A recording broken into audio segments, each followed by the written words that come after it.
So how did I get Blackhawks UH-60 helicopters for my platoon whenever we were training when we were in Green Cycle? So I think this is one of those things that as a young platoon leader, you don't know a lot. You don't know what you don't know, right? So in the Army, there's all these different MOSs, basically these different jobs. There's cooks, there's pilots, there's infantrymen and infantrywomen. And, I was scrolling on Facebook and I saw that my company, they actually did they utilized helicopters during their field training exercise about 3 years ago. So I was like, how do I get helicopters? Because I was like, wow, we can actually use helicopters and get it like that. So I reached out to another YouTuber, and he was in Korea at the same time as me, and he actually was at this base where there's helicopters, pilots, right? And I told him, hey, this is what I want to do, and he gave me the contact information, and me and this other lieutenant, we met up together, and we had our first initial planning conference on what I wanted to do with the helicopters. Because most of you guys don't know, but a lot of times pilots, they're just looking to get their flight hours and to get in the air and actually do training. And not everyone always reaches out to them on doing training together, right? Because if they don't have people to move, it's not as realistic when it comes to actually moving people, right? Because if you don't have people, you're not moving people. You're just in the air and then going back. So they needed a body to move. And, I walked them through, hey, I want to land here. Here's the combo equipment, that we're going to have out there. Here's the frequency that we're going to use. This is what, my call sign is going to be. This is what their call sign is going to be. So we're just writing down all the different ideas and, coming together so we know what the vision is going to be. And me and my platoon sergeant, she gave her feedback. I gave my feedback. He gave his feedback because I had two platoon sergeants during this time. And, I told my company commander, sir, this is what I want to do. Already made contact with this unit and this is what's going to happen, right? So from that standpoint, he did leave me alone on that end. And, it was really good training because I reached out to another organization and told them, hey, I would like to utilize them. And I think it was like 100 days out. You got to be planning out, forecasting 3-6 months out to get land and ammo. And, okay, let me stay on track. But so, it was 100 and some days out. He brought in his warrant officer and himself. And, we talked about all this stuff. And let's move forward with, he came down to our base. And then the next planning conference, I went over to his base and actually brought my soldiers, my leaders. And that's when we actually did the recon of the actual place. Or actually pause. So I brought my leaders first to that base. And, we did the meeting and everything. We did the recon and we walked around the base and everything. So we actually knew how to get there. Fast forward a couple of weeks later or a month or two, I had the troops go down there, my soldiers and the leaders, because now at this point, if you don't know, before you get in a helicopter and you're doing any kind of training, you got to do hot and cold load drills, right? So when the blades are spinning, actually getting into the aircraft and exiting the aircraft, and when the blades aren't spinning, getting into the aircraft and exiting the aircraft. That way people know how it's going to feel to be in there with all their equipment. So they had their ILTVs, the plate carriers, they had their helmet on, they had their iPro, their gloves and everything. So that was good. So we bust them down early in the morning, not trying to take tactical vehicles through Korea, through the middle of Korea. So we did that, and we got there. We did the training and everything, and then we actually did practice utilizing our medic, specialist Brenneman, promotable, out the Army now. Probably one of the best medics ever.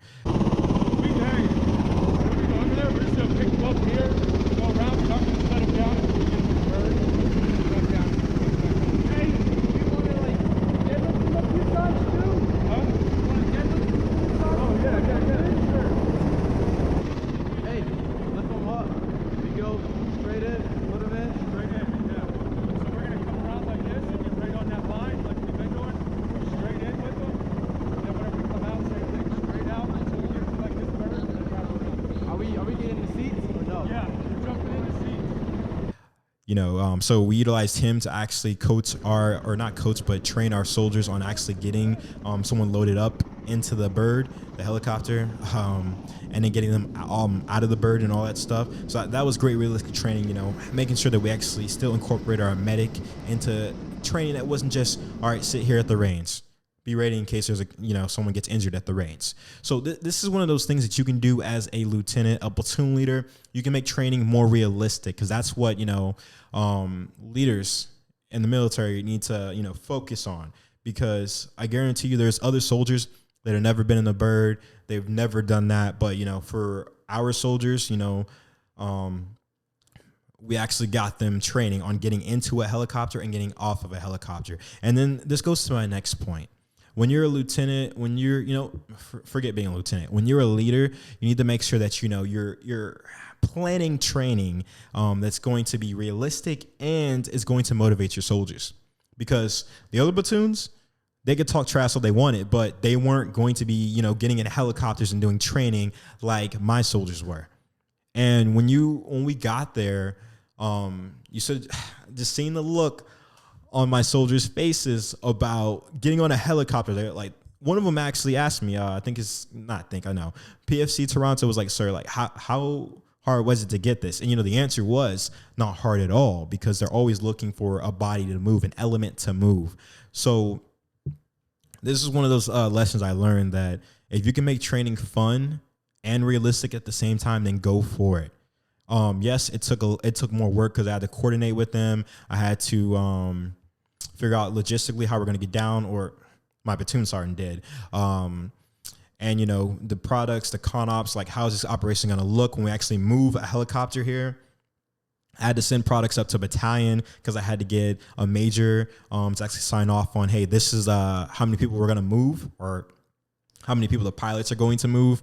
Then I had to send that up to this organization high up, like above division level, to get them to basically say that it's okay for us to be in helicopters for this training. And when I got that approved, it was like, all right, this is go time now. So yes, it was a little bit more work than just going out there in tactical vehicles and just training like that. But I wanted to give them a sense of realism. So definitely did boost morale that day, because other soldiers in that company who were not in that platoon, my platoon, 2nd Platoon Honey Badgers, they didn't get to go out and do that training with my soldiers. So what I really learned was that, I'm not trying to beat a dead horse here, right? But you can make training realistic for your soldiers. Think outside the box. Don't just be that leader who is like, hey, we're going to go here and we're going to set up. You guys are going to dig your foxholes. I'm not saying, oh, okay, cool, let's fly around in helicopters the whole time, right? Like the helicopter, the insertion, like getting dropped there, that was a plan, right? It was going with one of our METs, right? Our mission essential task that our battalion commander wanted us to train on, but it's adding more realism to it, right? And it was great training for myself and my platoon sergeant and soldiers and leaders to, I had to talk to an aviation officer. I got to see what they do. I got to see how they talk. I got to see what it takes to, plan that air assault operation. So it was really great training. I'm not going to let this this video go too much longer, but leaders, please try to go above and beyond for your soldiers. Okay. Because they're really going to appreciate that. And, I will say one thing that did happen was when we went out to actually do the training, everything was on point, and then the weather, took a downfall, and it was raining and storming, and we did not get to incorporate the helicopters, what we had been planning for and training for 100 days, right? But it still built morale, because my soldiers got to see the helicopters and the time and the practice and the training aspect of it. So they took that one to heart. But yeah, you got to love the weather, right? That's going to be the end of this video. I hope everyone is smiling and having a great day, no matter where you are in the world. If you have any questions or concerns, always hit me up on my Instagram, DM me. Just comment down below if you're having a bad day and you just need some kind of advice. You guys do not annoy me when y'all message me through these other social media platforms. Yes, there's times when I'm really busy and it takes me a while to get back to you. If it's been like a week or two and you haven't heard anything from me, then just hit me up again. Message me again. All right. With that being said, ciao.